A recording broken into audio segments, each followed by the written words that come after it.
and they had PhDs in their genes. And my genes were from Goodwill and Walmart. And I was not one of these kids. But in 4th grade, I got my chance to become one of them.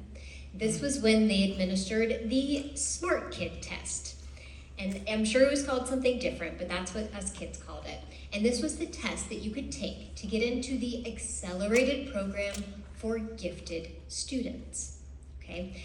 And I remember that day vividly. I remember sitting in that small testing room and answering one question after another, and I was doing okay for a while. I was a very diligent student, a very hard worker. I was doing okay for a while, until they got to the question, what is the difference between a microscope and a telescope? And I didn't know. At 10 years old, I had no idea. I didn't know any scientists or engineers personally. We had never used either of those instruments in class, and they both sounded so similar. But which scope scoped what? I didn't know. I was stumped, I panicked, I started crying, and I failed the test.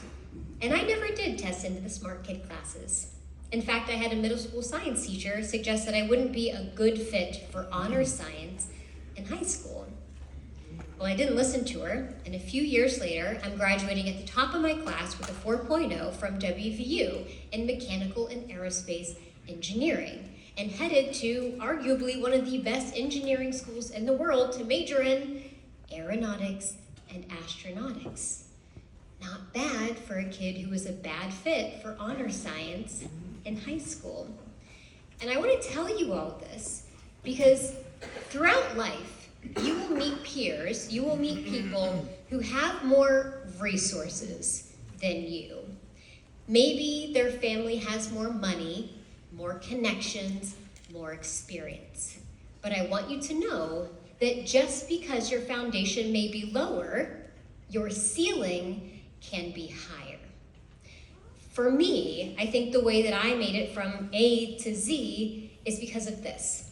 In life, I think we need 3 things to be successful: drive, a decent opportunity to apply it, and a sense of belonging along the way. I always had drive. I was always a really hard worker and a diligent learner, but I didn't have a lot of opportunities to learn stuff, especially science stuff, outside the classroom. And so on the Smart Kid test, when they asked me something that we didn't learn in class, I didn't know it. But when I got to college, I got a sense of belonging from the female engineers in my class, of which there were not many, but we all became very close. And my WVU professors, man, they became my mentors who introduced me to opportunities that I would never have otherwise learned about, because I had never had a network in engineering. I didn't know any engineers. I had no idea what I was doing. But West Virginians look out for each other.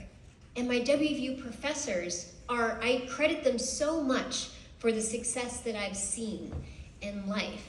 And so I felt like I always had my battery pack. I always had that drive, that power, but I didn't always know how to apply it, how to attach that battery pack to a rocket that would help launch my dreams until I got to college, until I got to WVU.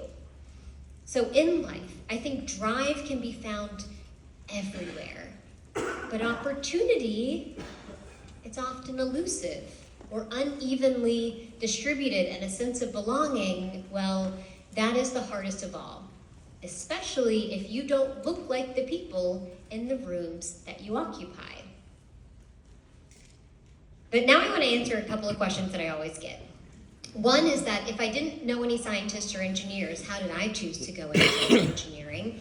And 2, once I did go into engineering, how did I then end up in TV? Seems like a little bit of a pivot. So the answer to the first question is very practical, and perhaps not as inspiring as some may like to hear. The answer to the first question is because my parents grew up poor. My dad in abject poverty. They didn't own a home, they didn't own a car, and they often worried where their next meal would come from. So growing up, my parents taught me the value of financial security. Basically, not having money be your biggest problem in life, be your biggest anxiety to worry about. Basically, they said, whoever said money doesn't buy happiness had never been poor. And so, when I was a high school senior, you know what I did? I Googled all the majors that one could major in college, and I looked at their starting salaries. And that is how I chose to go into engineering. Because engineers, on average, after a 4-year degree, make the most money. And I thought, I'm gonna hate this. This is gonna be boring. It's gonna be hard. I'm gonna hate it, but I'm gonna end up with a good job in the end and make my family proud. But I learned 2 things once I got there. One, I learned that sense of adventure could be found in engineering. I got to do things like fly on NASA's Weightless Wonder aircraft and do science experiments weightless for free because I studied engineering and science. There was discovery and awe, and yes, there was grit, but there was also glory. And the second thing that I learned is that I was good at it. I was really, really good at it. So much so that I landed myself at MIT, and I was across all of the billboards and commercials and pamphlets of WVU. And so, when a production company was looking for a TV show host for their next big space TV show, and they started Googling space people online, they came across me. And so they asked me, would you like to be the host of this new space TV show? And I thought, ooh, that sounds fun. That sounds like an adventure. The way they described it, it was like this. They said, you are going to be able to travel all across the country to different NASA centers and private space companies and universities and talk to the top scientists and engineers about the coolest space programs happening today and ask them any question you want. It'll be such an adventure. But here's the catch. You're only going to be making about 1/3 of what all of your engineering friends will be making. And so my 2 passions at the time came to a head. Adventure and making lots of money. And so I had to decide. And so at the time I made a calculated risk because I thought, well, if this ends up not really being a good career path, I always have 4 degrees in engineering and technology to fall back on. So I ultimately chose adventure, and I chose to be the host of that show.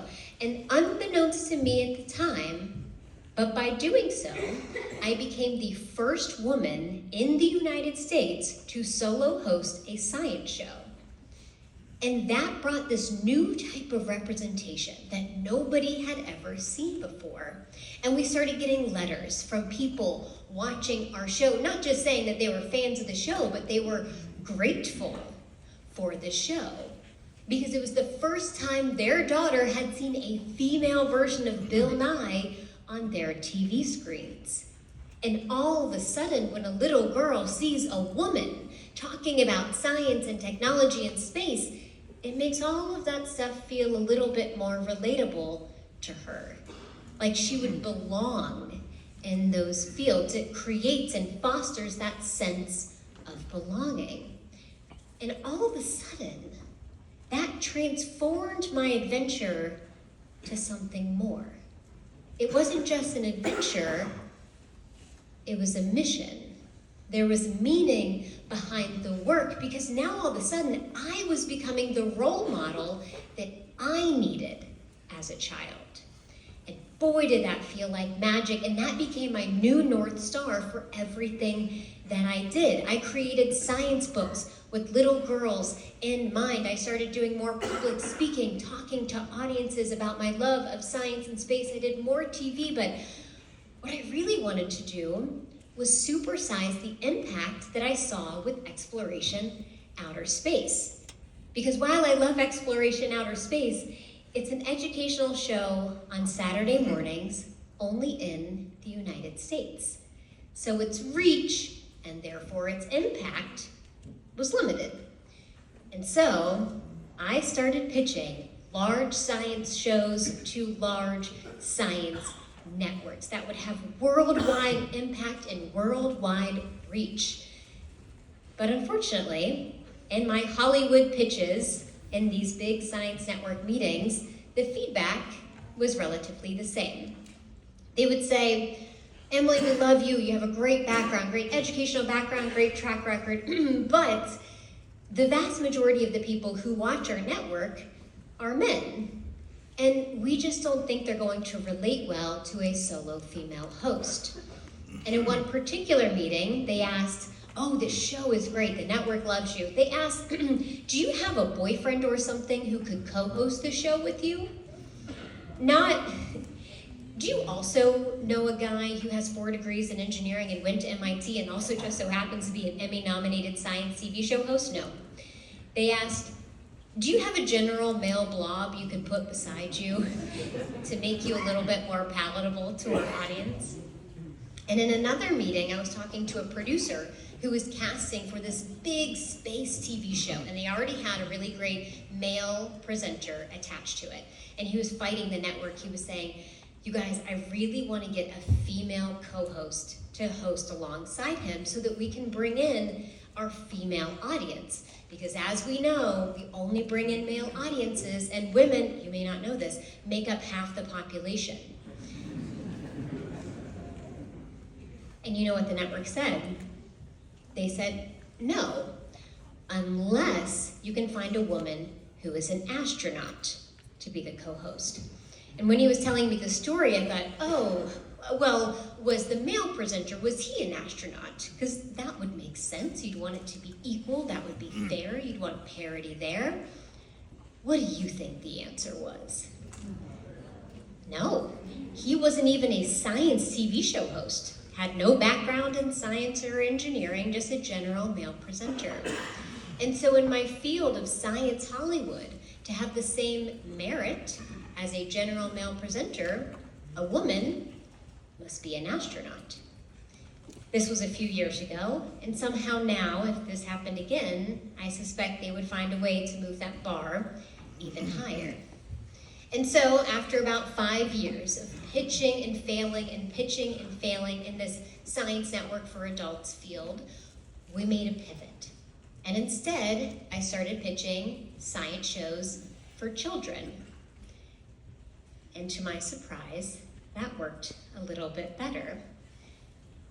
And now, today, there is a wildly pregnant lady hosting a science show in 190 countries in 38 different languages on the largest streaming platform in the world. Emily's Wonderlab, that's right. And that truly did supersize our impact because, man, that reach of Netflix was wild. And we started having little girls dress up as me for Halloween. Many of them even putting pillows in their overalls so that they would be anatomically correct. Some people were having Ryan's Wonderlab themed birthday parties, Sophia's Wonderlab themed birthday parties. And I don't know if you guys know any little kids, but when a child chooses science for their one special day of the year, over Bluey, over Spider-Man, over Disney princesses, that is revolutionary. That is so stinking cool. And one of the best things that I got from one of my followers was this Draw a Scientist homework assignment. And you may have seen this before, but this has been around for decades, since the 80s, and it's been given worldwide to kids, where they're given a piece of paper and they're asked to simply draw a scientist. Draw what you think a scientist looks like. And the goal is to understand the stereotypes that kids have when they think of the word scientist. And of course, for decades, both boys and girls only ever drew male scientists. But when this boy, Gavin, was asked to draw a scientist, he drew me. He drew pregnant me, because that is what he thought of when he heard the word scientist. And so oftentimes, when we talk about the power of representation, we talk about the power of who it's representing, but it is also very important for those that it is not representing as well. In my case, it's incredibly important for little boys to have female role models too, because it changes the way they see their friends and women throughout their life. But as you may know, sadly, Emily's Wonder Lab, my big, bold dream that I had for the last decade, was canceled after a single season. So then I had to ask myself, what do you do when your big dream is canceled? So when this happens for you all, which it likely will, because this is just the nature of life, I want you to remember this. I want you to remember that you need to always focus on your goal and not be particular about the path you take to get there. Because my goal, my end goal, was always to make science feel more accessible to more people, to make it feel more welcoming to more people. I didn't necessarily need Netflix to do that. That was just one path to get there. But I had other paths that were more within my control. So you know what I did next? I trademarked my catchphrase, stay curious and keep exploring, because that was my way of taking the visibility that Emily's Wonder Lab had and bringing it into my own realm. And then I took the 100 science experiment ideas that I had for 100 new episodes of Emily's Wonder Lab, and I put them into books instead. That's my Stay Curious and Keep Exploring series. But then the question became, will these be successful? Did I need Netflix to be successful, or can I be successful on my own without them? So this is a good time to bring up the fact that for the last 7 years, I had been an author, and I had been trying and failing to become a New York Times best-selling author. I would write a book, publish it, check the New York Times bestseller list. I wouldn't get on it. I would cry.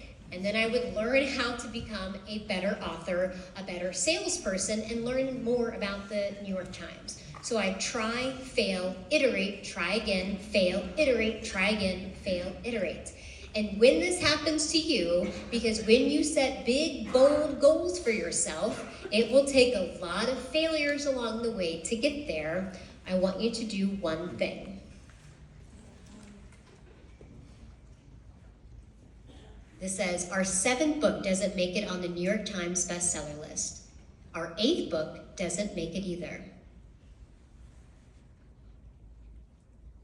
And it says, we publish 8 books. I want you to remember the 10-year-old version of yourself and think how proud they would be of you if they could see you today, to really give yourself perspective. But of course, last year, I was able to publish my 9th book. And I don't know if we can add some audio to this. There's some audio to these videos as well. But it says, what do you call an author who needed 9 tries to finally get on the New York Times bestseller list? You call them a New York Times best-selling author. I thank you.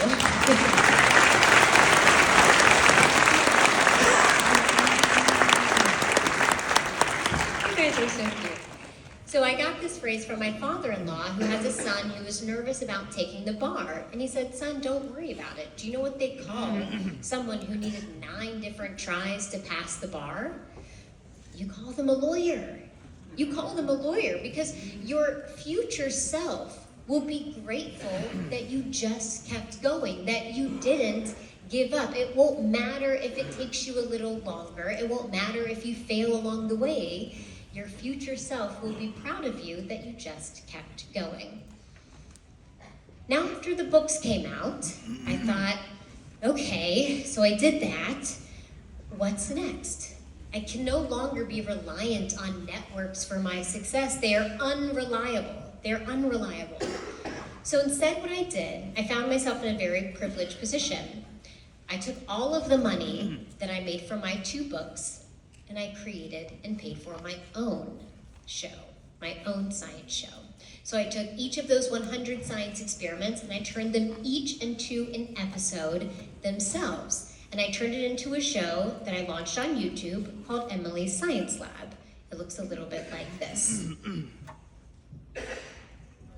And if you could hear the audio, I don't know if somebody can help me get the audio working, but I also, because I'm a little bit petty, I hired the composer of Emily's Wonderlab and created my own theme song with the same composer of Emily's Wonderlab, with the catchphrase, stay curious and keep exploring. And I launched that 6 months ago, and just in the first 6 months, we have now over 150,000 subscribers. Yeah, right? Isn't that pretty cool? So this is just my way of trying to reclaim my future, to reclaim my career, and no longer be reliant on somebody else's decisions on the future of my success and the future of my impact. And I'm really hopeful to see what this becomes. But another big goal that I'd set for myself 2 decades ago, when I started in aerospace engineering and I first flew on NASA's Weightless Wonder aircraft, was to fly to space. I didn't know how I was going to do it, and I didn't know which way I was going to do it, and I couldn't have known 2 decades ago. But last year, an opportunity, let's say, came across my desk, and it was to fly to space with Blue Origin. But I don't know if you know much about Blue Origin, but this is a commercial company, and everybody has to pay their way. Everybody has to pay for their seat to go to space. So for me, someone like me to go to space, well, I am not yet a billionaire, so for me to go to space, I needed partners. I needed partners who believed in the mission and believed in the value that I could bring by going to space and getting all of that media attention. And I started pitching everybody I had ever met. And I told them, I want to leverage this mission and the media that I'm going to get behind it, the hundreds of millions of eyeballs that I'm going to get on this mission, and I want to focus all of that attention on West Virginia. I want to focus that attention on women in science and girls in science and West Virginians in total. And I heard crickets, because not many people outside of West Virginia see the value in showcasing West Virginia. But you know who did? You know who helped answer that call? Brad and Elise Smith over at Marshall University. They said yes.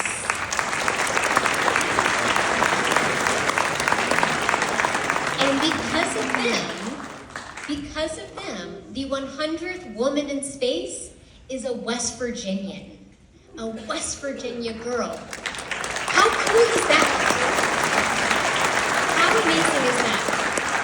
I brought the West Virginia flag into space. I brought the Marshall University flag into space. I leveraged the mission to raise $50,000 for West Virginia charities. We highlighted West Virginia small businesses all throughout the year. I featured a West Virginia fashion designer in New York Fashion Week. On the major talk shows, I talked about Marshall University, showcasing their aviation program and all the incredible work they're doing with Marshall for All, Marshall Forever, getting students to graduate debt-free. I'm featuring Marshall University on my TV show to 100 million households nationwide. We accomplished our goal of bringing West Virginia to the nation and shining a positive spotlight on our home state. Now I want to show you a video of me going to space, but if the audio isn't, there we go, there's our West Virginia flag with my space capsule that I flew in space. If the audio isn't working, I don't know if somebody can help me fix the audio, but if the audio is not working, then maybe I can just narrate this video. But this is a 5-minute video showcasing my launch to space. Is anybody back here that can help? Is the audio working now? We're about to find out, he says. Wonderful. Space capsule. Every passenger has their own window. I am in seat number 6. This is one of the emergency seats. It's like the emergency exit on an airplane. We are responsible for the fire suppression system. So if we were to see the fire indicator here, I would be responsible for pressing this button. And then we have our masks here in case for any reason we need to don a mask. Before I could go to sleep, I had one last thing to do. I wanted to bring as many of you all on my flight as possible. And so I asked you to send me your dreams, and I put them all on this flash drive. Okay, I'm putting all the wishes on the flash drive. 9,557 wishes. Look at these. Look how absolutely sweet and inspiring and just incredible. And to make things even better, our Wishes to the Stars project raised over $30,000 for kids in foster care in West Virginia. And now this guy is going in my flight suit. And I'm gonna launch your Wishes to the Stars tomorrow. And then it was here, L-0, launch day. The morning of the launch, we get to say one final goodbye to our family and friends before getting suited up. For me, the most meaningful goodbyes were to my kids. Rose, who's 5, and Lincoln, who's 2. These goodbyes were a little harder because I wasn't just risking my life, I was risking their mommy's life, a risk I didn't take lightly. But I also wanted to show them that our dreams are worth fighting for. Dreams that do not simply go away once you become a mother, once you become a parent. Moms were all once little girls with big dreams after all. And I knew that this little girl and so many others who follow my work were watching me today and hopefully thinking, one day, that will be me. We packed into the cars and drove past our family on the way to the launch pad. With that last goodbye, it was time to secure my dream. I can't believe I'm here. I can't believe I'm here. This is the extra hydrogen burning off. We have liquid hydrogen and liquid oxygen fueling this rocket, but hydrogen is a very tiny molecule, so it leaks quite easily. And so to control those leaks in a safe way, they burn it off. Here we go. Let's go to space. Yeah, go to proceed. T-minus 10, go to proceed. 9, 8, 7, 6. 5, 4, 3, 2, 1.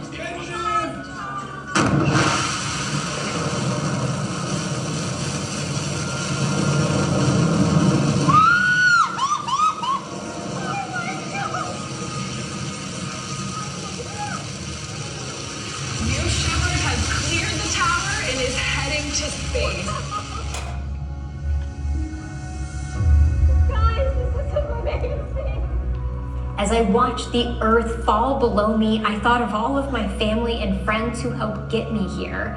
And the words from my dad's letter were replaying in my head. When you board the New Shepard capsule, you won't just be carrying my ring into the stars. You'll also be carrying my dreams, my heart, and all my love with you. I love you, Dad. Oh, wow, look at the dark.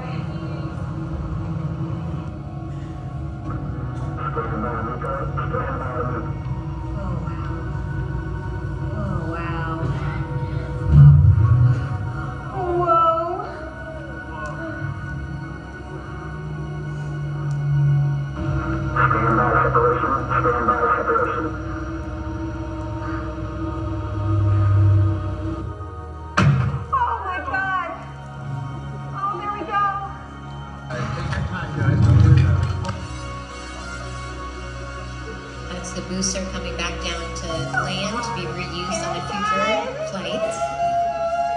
Rosie, it's Mommy from space. I love you. Lincoln, it's Mommy from space. I love you. Mom and Dad, you're the reason I'm here. I love you so much. You guys, I told you I'd bring your wishes to the stars, as promised. I love you all. I hope all your dreams come true. That's our plan. Oh my God, that's space. We're in space right now. Oh my goodness.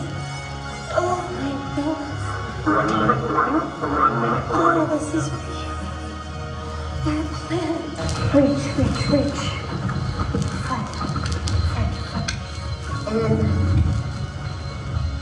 In. Okay. Oh.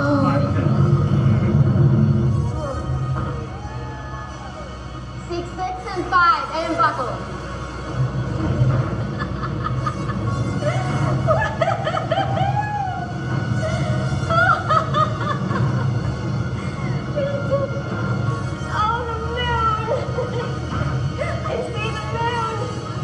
about 20 seconds, the drones are going to deploy. That's going to slow us down a little bit more. You can hear the thrusters thrusting. That's stabilizing our capsule as we descend back down to Earth. The capsule. Here come the drones. Here we go. Whoa! Drones deployed. There we go.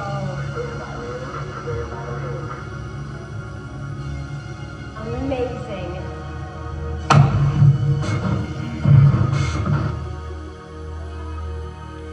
Here we go.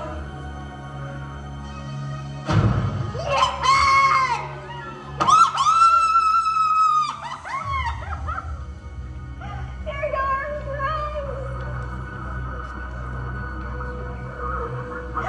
I'm the 100th woman in space.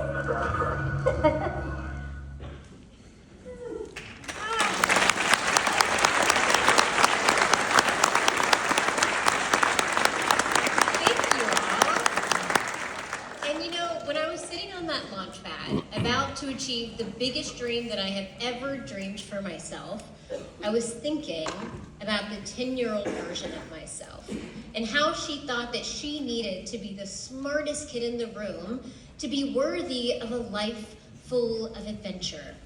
And I wish that I could go back and tell her that she never needed that because she had something better. She had grit and she had perseverance, and that was her ticket to that big, bold life. And I want to remind you that for 7-8 years, I tried and failed to get on the New York Times bestseller list. For decades, for a decade, not that old, for a decade, I would interview astronauts as part of my TV show, Exploration Outer Space, wondering, hoping if I would ever get to see what they saw. And for years, I tried and failed to convince Netflix to pick up my TV show. But just last year, I became a New York Times bestseller. I flew to space and I created my own TV show.